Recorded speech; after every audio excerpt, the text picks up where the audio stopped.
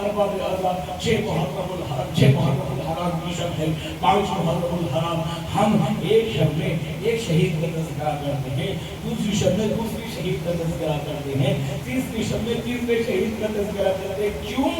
کیوں ارباب اعظم؟ کیا 1 محرم کو کوئی شہید ہوا؟ 2 محرم کو کوئی شہید ہوا؟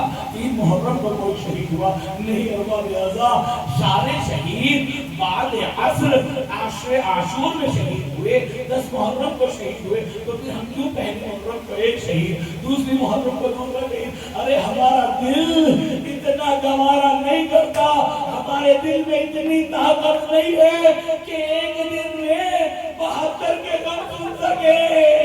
ارے حسین کے دل میں لاکھوں سلام، زہرا کی لاڈلی پہ لاکھوں سلام، ایک دن میں بھرا گھر اجڑ گیا۔ ارباب اعظم جناب زینب نے علم محمد کو اپنے پاس بلایا اور بلانے کے بعد کہا، اے میرے شیرو، اے میرے جوان بچوں، اے میرے شیرو، کل کو علی اکبر اپنی قربانی دیں گے، اور علی اکبر اپنی قربانی دیں گے، قاسم اپنی قربانی دیں گے، عباس مامو اپنی قربانی دیں گے۔ اے بچوں، ارے تم جعفر تیار کے پوتے ہو، تم کل اپنی قربانی پیش کرنا، اور یہ بات یاد رکھنا کہ اگر تم نے اپنی قربانی پیش نہ کی تو زینب اپنا دودھ نہ بخشے گی۔ ارباب اعظم 10 محرم نمودار ہوئی، ہر ایک شہید جاتا شہید ہوتا، ہر ایک شہید جاتا شہید ہوتا، مگر جب جناب زینب نے دیکھا کہ اس کے دونوں لال ابھی تک زندہ ہیں، ایک مرتبہ دونوں کو اپنے پاس بلایا۔ ارے میں اپنی مادر کو، میں فاطمہ کو کیسے منہ دکھاؤں گی، میں اپنی ماں کو کیسے منہ دکھاؤں گی؟ دونوں بچے رونے لگے اور محمد گریہ کرنے لگے۔ کہا مادر گرامی، ہم متعدد مرتبہ ماموں کی خدمت میں گئے، مگر ماموں نے اذن جہاد نہ دیا۔ بس جناب زینب نے دونوں ہاتھوں کو پکڑا، دونوں ہاتھوں سے دونوں بچوں کے ہاتھوں کو پکڑا اور سید الشہداء کی خدمت میں لے کر گئے۔ اے بھیا، اے میرے بھائی، اے میرے بھائی، ارے کیا زینب اپنی قربانی پیش نہ کرے گی؟ کیا زینب سرخرو نہ ہوگی؟ کیا زینب اپنی ماں کے سامنے سرخری نہ ہوگی؟ ارے جعفر تیار کے پوتے ہیں، اذن جہاد ملا، شہادت کی اذن ملی، اذن جہاد ملا۔ اب ایک مرتبہ جناب علی اکبر نے، جناب عباس نے اونو محمد کو سوار کرایا، چھوٹے چھوٹے سے مجاہد کو سوار کرایا۔ دونوں مجاہد اپنی ماں کی خدمت میں آئے۔ جناب زینب نے کہا، اے اونو محمد، تم جعفر تیار کے پوتے ہو، مجھے معلوم ہے نہر میں تمہارا قبضہ ہوگا، مگر خبردار ایک قطرہ بھی پانی نہ پینا، خیمے میں علی اصغر پیاسا ہے، سکینہ۔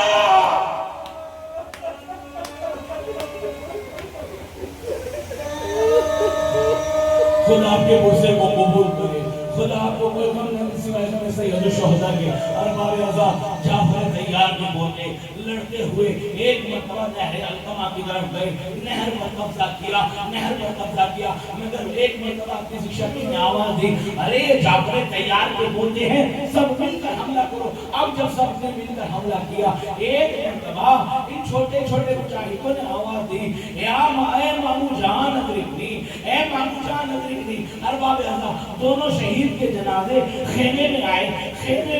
ایک مرتبہ جناب زینب نے دونوں شہیدوں کے جسم پر ہاتھ رکھا اور ہاتھ رکھنے کے بعد ابھی کچھ نہ بولا۔ ابھی ایک مرتبہ دونوں شہید کے جنازوں پر ہاتھ رکھا ہوا ہے، پیچھے سے امام حسین نے کہا، اے بہن زینب، ارے تو پریشان نہ ہو، تیرے بچے پیاسے دنیا سے گئے۔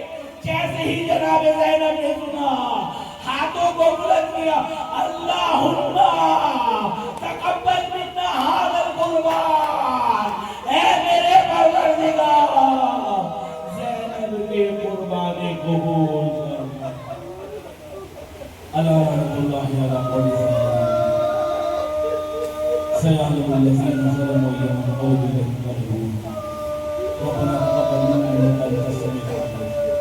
پروردگار ہماری اس عبادت کو قبول فرما، پروردگار ہمارے آنسوں کو ہماری حضرت زہرا میں جگہ عنایت فرما، پروردگار ان آنسوں کو ہمارے لیے ذخیرہ قبر و ذخیرہ آخرت قرار دینا، روزگار کی بارگاہ میں دس بدو محمد وعلی محمد کے ساتھ منجومی اور مرنا پریشان حال میں پریشان دور فرما جو بیمار کو شفاء کامل اور عاجل عنایت فرما جو مقروض ہیں ان کے قرضوں کو اصل ادا فرما جو حج زیارت کے مشتاق ان کے شرف حج زیارت سے شرف یاب فرما روزگار کی ہوگی پریشان حال ہے روزگار کی جائز حاجتیں روزگار کی جائز حاجتوں کو پورا فرما روزگار محمد وعلی محمد کے ساتھ میں جمہوری اسلامی راج کی حفاظت فرما روزگار اس ملک میں امن اور امان کو قائم فرما روزگار محمد وعلی محمد کے ساتھ فرشیدہ کے ساتھ میں عید اللہ ابن مسعود علی حسین سستانی وعید اللہ ابن مسعود علی حسین خامنائی اور تمام جمہوری اسلامی ایران جہاں کے شان حضرت کرام ہیں ستارانہ مظلوم کربلا ہیں روزگار کی جان مال جزت عروج کی حفاظت فرما روزگار ہمارے امام آخری امام حجت المنتظر کے